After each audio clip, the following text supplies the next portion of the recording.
जय श्री राम। हरिभक्त हूँ। मैं एक छोटी सी और अभी वर्तमान में घटने वाली घटना का वर्णन कर रहा हूँ।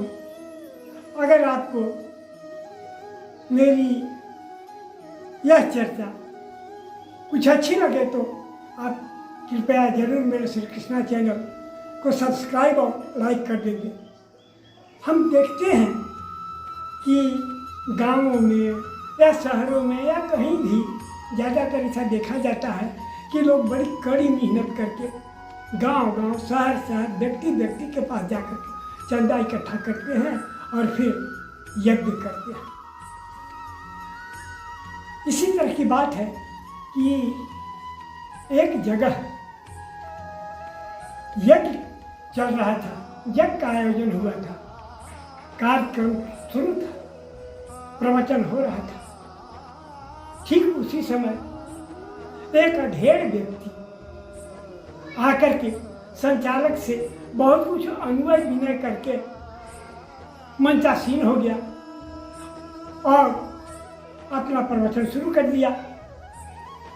आदमी बहुत थे, बहुत जुटे हुए थे आदमी, श्रोताओं की कमी नहीं थी, लेकिन कुछ 6, 7, 8 ऐसे व्यक्ति एक तरफ बैठे हुए थे जिनको प्रवचन से कोई माने मतलब नहीं था, आपसी गप करते थे और उनका स्वभाव था कि ज़्यादा किसी की आलोचना करते थे, क्रिटिसाइज करते थे। क्योंकि ये जो बैठे हुए थे अलग 8-10, ये अपने को अत्यंत विद्वान समझते थे, बुद्धिमान, ज्ञानवान, होशियार। अब वो बेचारे अधेड़ व्यक्ति प्रवचन शुरू किए और उनके प्रवचन में उन्होंने कह दिया कि विनय प्रेम बस भई भवानी, खसी माल मूरत मुस्कानी। उन्होंने समझा दिया कि सीता जी के विनय से, आग्रह से, प्रार्थना से गिरजा भवानी पार्वती इतनी खुश हुई कि उनकी खुशी से सीता भी उन्हें देखकर कुछ ऐसी आत्मविभोर हुई कि जो प्रसाद की माला थी वो सीता के हाथ से खिसक गई, गिर गई। और यह देख करके भवानी भी मुस्कुरा गई। मन ही मन सोची भवानी, क्या सीते, अरे जो मैं हूं वही तो तुम भी हो। भवानी का सोचना भी सही था कि सीता भी लक्ष्मी रूप थी। अब उनका इतना उस पंडित जी का प्रवचन सुनने के बाद ही ये जो 8-10 एक तरफ ज़्यादा बुद्धिमान बैठे हुए थे विद्वान, कहने लगे कि वाह, अरे इनको कौन बैठा दिया है मंच पर। तुलसीकृत रामायण का मन भी नहीं लगा रहे हैं, खसी मानी कर रहे हैं कि गिर गई। अरे खसी माने खांसी, बकरा, कि किसी ने वहां बकरा लाया। भवानी के नजदीक बलि देने के लिए और यह देख करके बहुत खुश हुई भवानी और मुसकने लगी। उतार इनको मत से उतारो। गलती माने बताते हैं, खसी माने गिर गया माला, ऐसा बता रहे हैं। खसी माने बकरा होता है कि खसी माने गिरना होता है। यह सुनते ही वो अधेड़ व्यक्ति जो प्रवचन कर रहे थे उतर कर एक ओर चले गए। उसके बाद इनके बुलाए हुए पंडित बैठाए गए, कीमती पंडित। लेकिन पंडित जी जानते थे कि वो व्यक्ति जो पहले बैठे और ऐसा माने बताकर चले गए, वो सही माने बताए। लेकिन पंडित जी भी इनकी खुशामद में कहे कि हाँ आप लोग ठीक समझे हैं, वैसे गलत बता के गए हैं, आप लोग जो कह रहे हैं वही ठीक है। और ये कह के अपना प्रवचन शुरू कर दिए। थोड़ी ही देर में एक पीछे की ओर बैठा हुआ व्यक्ति बोला कि अरे भाई, जिसने वह माने बताया, जिसको आप लोगों ने मंच से उतार कर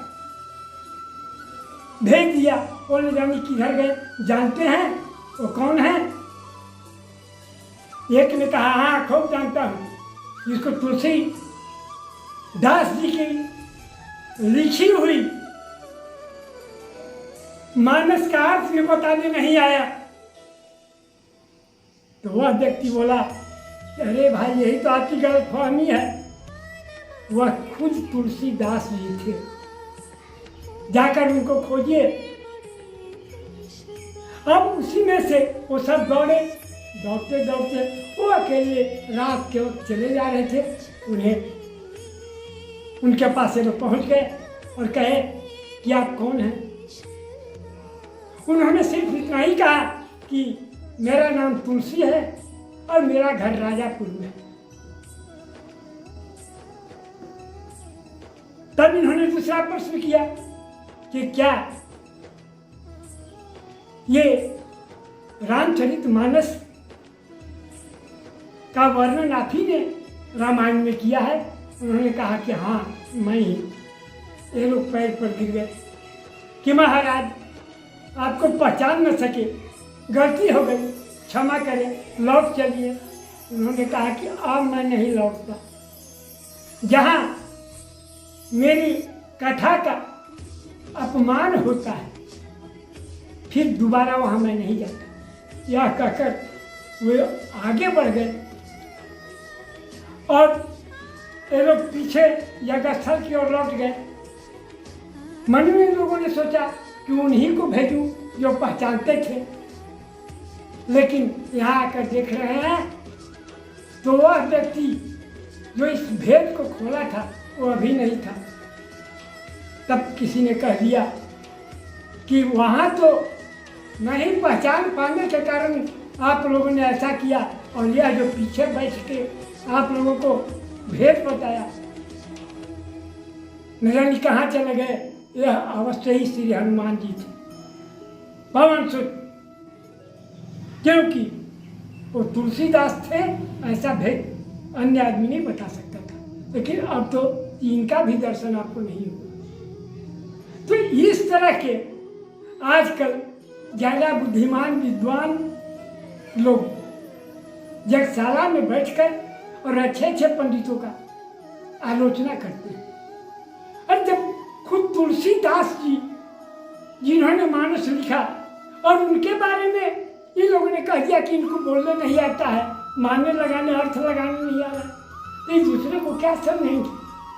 ऐसे विद्वान, बड़े विद्वान, तो यही तो कथा होती है आजकल कि कोई पंडित अगर सही अर्थ बता दे, उसका सच्ची भाव बतलावे, तो उसका भी ये लोग अनादर करते हैं, आलोचना करते हैं। और जो ये लोग के मन पसंद उल्टी पलटी अधूरा ज्ञान वाला पंडित भी अगर कुछ कह दे तो उसे ये लोग बहुत बड़ा पंडित समझने लगते हैं। तो क्या यज्ञ में ऐसा ही होना चाहिए? मेरे विचार से तो यह बिल्कुल नहीं होना चाहिए। जय श्री राम, जय गोस्वामी तुलसीदास।